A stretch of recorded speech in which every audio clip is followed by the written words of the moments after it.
Welcome to The Feed, powered by Loblaw. I'm your host, Michael LeBlanc. We conceived of The Feed podcast as an opportunity to showcase thought leaders, tastemakers, innovative food and health brands, and yes, a few key Loblaw executives who are making a difference in the grocery and health industries, together helping Canadians live life well. Closing out Season 1 and a dynamic 2025, I sit down with Benjamin Tal, Deputy Chief Economist at CIBC, for a clear-eyed assessment of Canada's economic reality heading into 2026. Benjamin argues the Canadian economy is resilient but weak, warns that surging youth unemployment is a dangerous leading indicator, and explains why AI, immigration recalibration, trade tensions, and U.S. Trump-era policy volatility will play a major role in shaping Canada's growth trajectory over the next 2 years. Benjamin, welcome to The Feed. How are you this morning? I'm wonderful. How are you? Fantastic. You and I have talked before. We've met before. Thank you so much for joining me on The Feed. Where are we finding you today? I'm in Toronto, enjoying a beautiful day, minus 20, I think, or something like that. Yeah, it's you know what, retailers, we like seasonal weather. There's nothing wrong with this, you know? We don't like nobody likes bad weather, but we kind of like seasonal weather. You are a well-known name to many, many people, but perhaps not all. So tell us, first of all, who you are, what you do for a living, and who you do it for. Yeah, Benjamin Tal, Deputy Chief Economist, CIBC. So we basically, in the economics department of CIBC, trying to figure out where we are in the world, what's going on, and sometimes we win, sometimes we lose.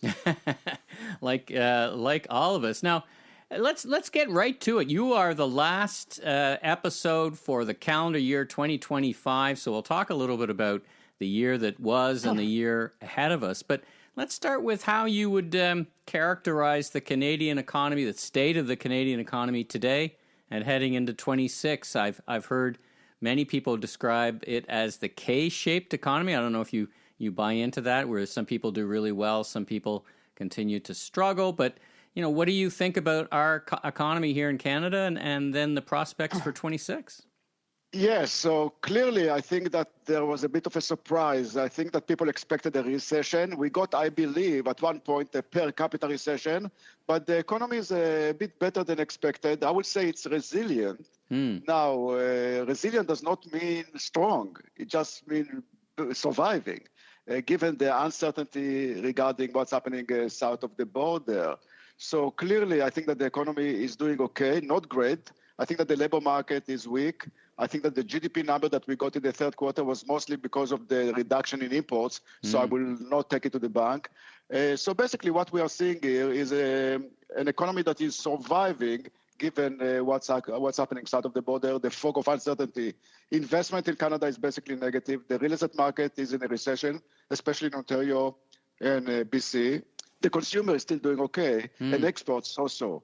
So it's not a strong economy by any stretch of the imagination, but we'll take it given the alternative. Yeah, the alternative sounds a lot worse. Now, I had a recent conversation with a colleague of yours from Moody's who was their chief economist, Mark Zandi, and he said something interesting. He says, while the overall economy, and he was talking about even the U.S. economy, isn't certainly not in recession, groups or subgroups of it feel like they are. And he called out, for example, youth. We have very high youth unemployment numbers. When you start to bisect or bifurcate the economy that way, are there highlights and places where people are struggling more? Well, if you look at the U.S. economy, absolutely that's the case. In fact, about 50 to 60% of GDP growth in the U.S. is coming from AI investment. AI investment. And the rest is coming from wealthy Americans that are investing in the AI bubble, and then they spend the money that they made. So it's really the AI story is the economy. The consumer there is struggling. Exports are slowing down dramatically. The housing market in many pockets is in a recession there. So absolutely right. And youth unemployment in Canada and the US has been rising like there is no tomorrow. Youth unemployment in Canada is 15% now, which is very high. Now, why I lose sleep over it, that's very important to understand. The last time youth unemployment was so high was in the 1990s, the jobless recovery, if you recall.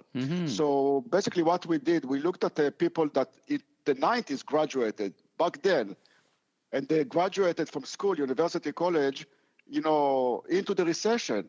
And then you basically look at them, and many of them were compromising, basically taking a job that was here, although the skill level was here, much higher. Right. And this gap lasted not 2 years, 3 years, but for 2 decades. The first job that you take has a major impact on your trajectory down the road, and that's why we see too many people compromising. And I say, if you are a young person graduating now, don't compromise. So you might call it in your line of work a leading indicator if we're not careful. Youth unemployment can be a leading indicator of trouble in the future, right?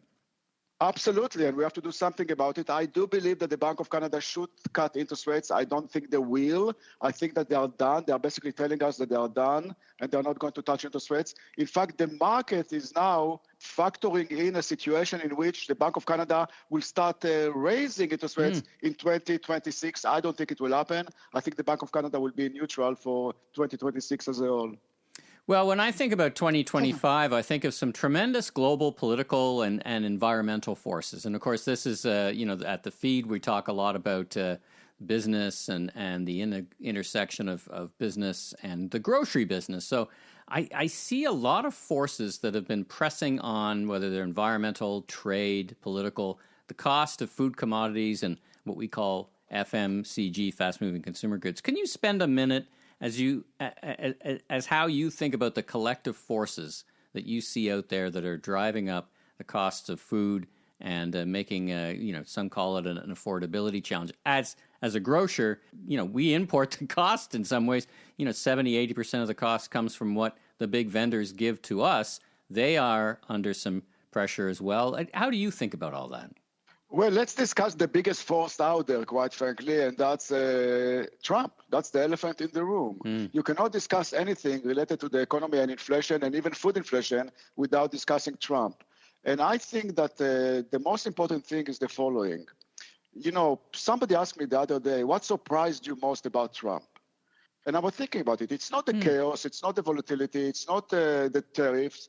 It was the lack of resistance. Nobody said no to this guy, and I think it's starting to change. The Federal Appeals Court just recently decided that they cannot use a national emergency as a reason to raise a tariff. That's big, and that's now going to the Supreme Court, and all indications suggest that the Supreme Court will say you cannot do that. Now, it doesn't mean that tariffs are going to disappear because there are all kinds of options, but each option is less powerful than the other one, which means that if I can look at the situation now and try to put it in perspective, because what we're trying to do now is normalize the abnormal, yeah? We're trying to make sense of something that doesn't make sense. And the question is to what extent there is a narrative there that makes sense, and there is. And that narrative is time is not on his side. In 1 year, he's going to face the voters in the midterm elections. What do you have to show for? Inflation is rising, food inflation is rising, you have to mortgage your house to buy a banana or something, the unemployment rate is rising. Good luck with that elections. He knows that. That's why he will have to compromise, and I think that's the way to look at it. I think that tariffs are here to stay, but they're going to be much gentler than they have been a few months ago. Well, that's an interesting perspective. I remember at the very beginning of 25, the often quoted saying was, take him seriously, but not literally. It seems that maybe we underestimated the literalness of and the speed. And let me draw a line to then how he thinks about certain industries here in Canada that are key drivers of the economy. I think in Southwest Ontario, the automobile industry. I mean, it's one thing to earn tariffs. It's another thing to repatriate, so to speak, the auto industry back to America. I mean, that's another drive that we hear about is I want more manufacturing coming back to the States. Now, that feels like it jeopardizes and creates risk, softwood lumber, steel and aluminum, auto manufacturing to the Canadian economy. How do you guys think of that for 26? Yeah, I think that's the story. So he's going to compromise and he's going to renegotiate USMCA, but it doesn't mean that it's going to take tariffs to zero. So the way I look at it is the following. When it comes to Canada, it's going to be very deep but narrow. Namely, the tariffs will be by sector. We already have something on aluminum and steel and lumber. It's going to ease it, especially in aluminum, because it needs our aluminum. They import 47% of their aluminum consumption, and 2/3 of this import is coming from Canada. So he needs our aluminum. So he's going to lower that number. I think that, however, when it comes to the deep and narrow, I think it's going to be, if I'm dairy, I'm nervous. If I'm lumber, I'm nervous. If I'm energy, I'm not nervous. The auto sector, unfortunately, I believe 5 years from now will be about 20% smaller than it is now. It will not disappear the way was the case in Australia, but it's not going to be the way it was. That's a new reality, but it's not 50% tariff on everything. That's not going to happen. Right. And now lately he's been talking about, and of course he talks a lot about a lot of things, but has been talking about fertilizer, which, is a huge element of Saskatchewan's economy and a huge element that is imported in. And again, the drive is, well, let's stop importing and let's create the industries. As an economist, if I step back and understand why three countries make automobiles, Canada, U.S., and Mexico, it was to compete originally with global manufacturers and the best of elements of all three of those countries. If you start to harmonize back into a national manufacturing process, whether that's food or other goods, it doesn't feel like that's a progressive economic idea, but it also is a counter to what many Americans see as the hollowing out of their labor mobility and labor force. Do you see those conflicting forces working together? Absolutely. Let's face it, it doesn't make any sense. 90% of the potash consumption is coming from Canada, from Saskatchewan. They need our potash. They need our aluminum. To an extent, they need our steel. So they don't have the capacity internally, domestically, to supply what they need. They need us. When it comes to Trump, we have to understand one thing. There's no GPS. There is no strategy. There are notions. And the notion is that, the U.S. does not need anybody, and everybody needs the U.S. And that's a big mistake, and that's why they're starting to realize that it's not going to happen. Those jobs are not coming back. Listen, the fact that Trump is Trump does not mean that he's wrong on everything. He's absolutely right about the border. The border with Mexico is not secured. He's absolutely right about defense. They've been subsidizing NATO and Canada. They have to change it. He's absolutely right about China. China is not playing fair. He's absolutely wrong about Canada. I simply don't know what he wants from us. We are so young and innocent. But the point that I'm making here is that he's starting to realize, and his advisors are starting to realize, that at one point, and this point is getting closer and closer, his base will say, Mr. Trump, I did not vote for that. Yeah, what's in it for me? Where are the jobs? Yeah, what's in it Where for are the disinflation that you promised? It's not happening. That's why I think he will have to compromise. He will declare victory, but he will have to compromise. We'll take it.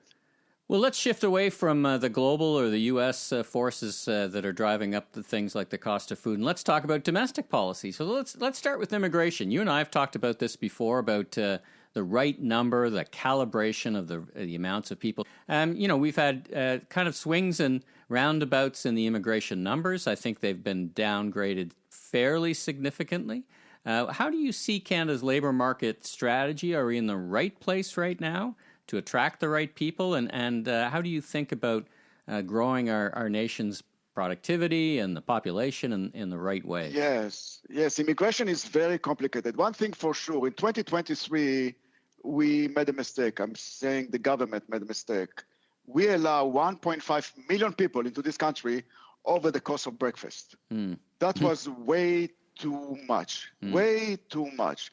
Listen, we need immigrants like oxygen. But 1.5 million people into this country in 1 year was way too much of a good thing. And therefore, we had issues in the housing market, in the health sector. We don't have the infrastructure for that. We realize that. We're slowing it down. Now, listen to this. That's extremely important. 52% of all new Canadians arrive from one country. 52% of all new immigrants arrive from one country. And this country is Canada. Now, how can you arrive to Canada from Canada? Right. You were already here. You were non-permanent residents. You were foreign students. And basically, you are converting to permanent residents. Interesting. 52% of new Canadians are not so new. Now, why it's important? For two reasons. One is that many of them have, of course, Canadian experience because they've been here for a while. Now, we know from statistics that if you have Canadian experience, you make 25% more in terms of income than people who arrive directly from India or Mexico or China. So they are more productive. So the multiplier, if you wish, of new immigrants is rising because they are coming from Canada and they have Canadian experience. Another factor, we are all familiar with the point system. We are all familiar with the economic class system. Yeah. Now, if you arrive directly from India or China or Mexico, you arrive based on the point system, which is fine. And then with you arriving, your spouse and 2 kids. So you get 4 people in the economic class, but only 1 goes to work. When you arrive to Canada from Canada, they are young, they are not attached, they don't have spouses, they don't have kids, you get 1 for 1. Again, the multiplier is there. And therefore, this is something that is going to happen. I will not be surprised if in the next 2 or 3 years, 70% of new immigrants will be arriving from Canada. That's just such a fascinating point. You know, I just got off the microphone talking to people from the mushroom industry, and they were talking about their industry, which, of course, a tremendous amount of mushrooms are grown in Canada. In fact, they export them, and they feel like there's a bit of collateral damage from recent negative moves or negative thoughts around the temporary foreign workers plan. And agriculture needs that. The people who grow the food that sell it to Loblaw's banners need that. Do you have any advice for us around how to talk to politicians about the nature of a strategic temporary foreign worker program as opposed to a little slapdash program that got us in a bit of trouble? Yes, I think that we have to identify some sectors and give them a priority. Agriculture is one of them because it's very difficult to find domestically the labor for that. Even if you pay more, and I think that many farmers simply don't have the ability to do so, you cannot attract people to the industry. So we have to admit that that's the case. This is not unique to Canada, and that's why the U.S. is actually facing an issue now with Trump's immigration policy. They are basically shrinking the economy. Yeah. You can say that basically Trump is the Ozempic of the U.S. economy. He's actually shrinking it. Immigration zero, right? Immigration is a zero, yeah. Immigration so that's zero. not the case in Canada. That's not the case of Canada. But we have to make sure that we don't get just low-skilled Canadians or new Canadians into the economy. We need high-skill, well-educated, but also we have to identify a few sectors where there is shortage. Yeah, we need people at all skill levels, right? Opening skill level and high skill level. And you know, you mentioned Ozempic, so I'm going to take a little bit of a detour. And I've been thinking about this for many, many years until I think the first time I thought about it was when I was listening to a conference call with some airline executives talking about saving fuel because the flights would be lighter. Have you started to think? I know, right? Have you started to think about the impacts of? We could see it coming because we could see 25% of Americans using Ozempic. We, of course, at Loblaws would think very deeply about how to serve these people. Do you see this as a positive? I see it coming in Canada. I think it's like 15% now. But do you guys put some thought into how that impacts the economy in interesting ways? You gave me an idea. No, I didn't. I haven't done it yet, but it's clearly a positive story because it's positive for the healthcare system if it helps to prevent people getting sick due to obesity. So I really don't know. I didn't think about it, but that's definitely a positive. That's progress. Yeah, for sure. We think of it in terms of craveability. People still want different things from their foods. So, they just, more protein, for example. They want more protein or they're looking for more protein. So anyway, You know what? I admit I didn't think about it. Yeah. Well, I should maybe. There you go. You something for 2026 in your thinking. We've been talking now for almost 20 minutes, and we haven't really said AI yet. So let's get to that. It's certainly, well, I guess you did mention it in terms of where the investment is going, that Mag 7 in the U.S. But let's think about it in the Canadian context. We were early adopters or early innovators in AI, and of course we think in business about its advances in productivity. We think deeply about how to make sure and balance that with educating labor. How do you think about the impacts of AI on business and labor, and how does it factor into your financial models? Yeah, I think that we have to look at it from a big picture perspective. The following is the way to look at it, I believe. I always ask myself to what extent COVID was an event or a condition. And I think that it was, economically speaking, a condition. Think about it for a second. We used to have globalization. Now we have deglobalization. We used to have just-in-time inventory. Now we have just-in-case inventory. We used to have a labor market that was giving. Now it's basically, very tight demographically speaking. And back then, we didn't have all those green initiatives. All those forces, just in the case, deglobalization, a labor market that is tight, green, they're all doing one thing. They are putting downward pressure on profit margins. I submit that over the past 30, 40 years, profit was easy. Profit was easy. And therefore, in Canada, there was no motivation to invest because everything was fine. Now, profit margins are facing downward pressure. So you are a CEO of a company. You have two options. One is do nothing, which is not an option. The other is do something. And that something is replace labor with capital. And that's where AI enters the story. AI is positioned perfectly to take advantage of this trend. So there will be many winners, there will be many losers. But for now, AI is not something nice to have. AI is a necessity to survive, given the fact that you need to replace labor with capital.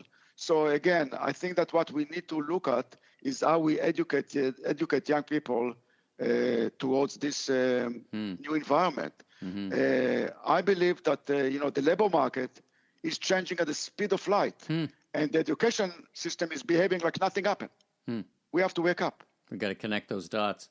You mentioned COVID, so I want to talk about one other one-time event, or I don't know how long it's going to be, and that's the Buy Canadian movement. We certainly saw something, the first time in my career where, genuinely the whole Buy Canadian movement had more than a moment. It still continues, and we still see it on the shelves as people decide to choose what they choose from the grocery shelves. I think of it, just like I think of COVID in some way, as a way to break consumer habits, long-held habits. And, I often say I tried foods from brands and tried things that I hadn't tried before just because you get into a habit. Do you see it as a positive influence on the economy in 2026 and beyond? Absolutely. I think it's a positive move, but I will not see it as a strategy. It's a jargon. It's something that is happening. It's nice to have, but I don't think it's a strategy. I think a strategy should be much more comprehensive, but we'll take it because I think it's a good thing. And I think that Canadians prove themselves that they are more loyal to their country than maybe perceived. So a last kind of structural question, then we'll get to our final questions. But my last question is about interprovincial barriers. And I've heard them spoken of sometimes as we should get our own trade house in order and that there's a lift to GDP of some percentage. I've heard some big numbers, some small numbers. How do you think of the elimination and work that's happening or should happen on interprovincial barriers to allow us to trade better with each other? Absolutely. It's the right thing to do, but don't get too excited about it. It's not 2 or 3% of GDP. It's maybe 0.5% of GDP. This is not something that will change our destiny in any significant way. We have to do more. On this note, I will say the following. Some people, including our Prime Minister, is talking about, they're talking about diversifying our economic engine away from the U.S. Very important. And I said that makes a lot of sense, but it's not easy to do. I speak to many CEOs and they say, easy to say, very difficult to do. Why? Because, Trudeau, the father in the 70s, started the process of diversifying. Harper continued. Trudeau, the son, continued. We have 15 free trade agreements with 51 countries, and our reliance on the U.S. actually went up, not down. Think about it. We are in a global trade war. And in a trade war, like in a Cold War, and you are a third party and we are a third party, you have to choose a side. Now, if you're Australia, all your economics coming from China, all your security coming from the US, I say good luck. If you're Canada, we know where you are, where we are. Right. Therefore, I believe that don't count too much on diversifying our economic engine away from the US. It will happen at the margin, but we are too close to them to stop the process.